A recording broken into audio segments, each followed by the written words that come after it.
नमस्कार. आपण सर्व भारतीय नागरिक म्हणून आपल्या अधिकारांबद्दल बोलतो, मागण्या करतो, प्रश्न विचारतो. पण एक प्रश्न आपण स्वतःलाच विचारतो का? भारत महासत्ता बनण्यासाठी नेमके कोण जबाबदार आहेत? फक्त सरकार, फक्त विरोधक, की आपण सर्व? आजच्या या विशेष विश्लेषणात याच विषयाचा सखोल विचार करूया.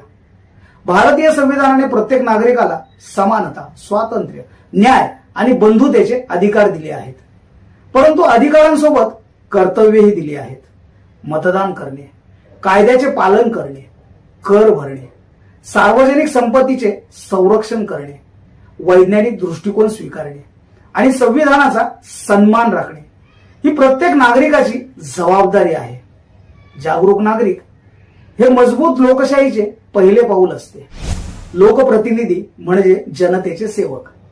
त्यांचे काम जात, धर्म किंवा पक्षीय फायद्यांपेक्षा संविधानाची शपथ पाळणे आहे.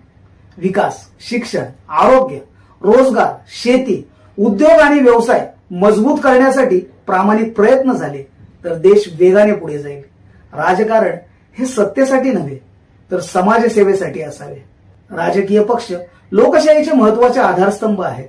परंतु जर पक्षांचा उद्देश फक्त निवडणूक जिंकणे राहिला तर लोकशाही कमकुवत होते. देशहित, संविधानिक मूल्ये आणि दीर्घकालीन विकास हे प्रत्येक पक्षाचे सर्वोच्च ध्येय असले पाहिजे. सदृढ लोकशाहीसाठी सदृढ राजकीय संस्कृती असणे आवश्यक आहे. भारताकडे तरुण शक्ती आहे, भारताकडे ज्ञान आहे, भारताकडे संसाधने आहेत. गरज आहे ती संविधानिक मूल्यांप्रती प्रामाणिक राहण्याची. जर नागरिक जबाबदार राहिले, नेते प्रामाणिक राहिले आणि राजकीय पक्ष राष्ट्रहिताला सर्वोच्च मानत राहिले तर भारताला महासत्ता होण्यापासून कोणीही रोखू शकणार नाही. तुमचे मत काय?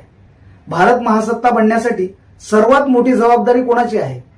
कमेंटमध्ये नक्की सांगा.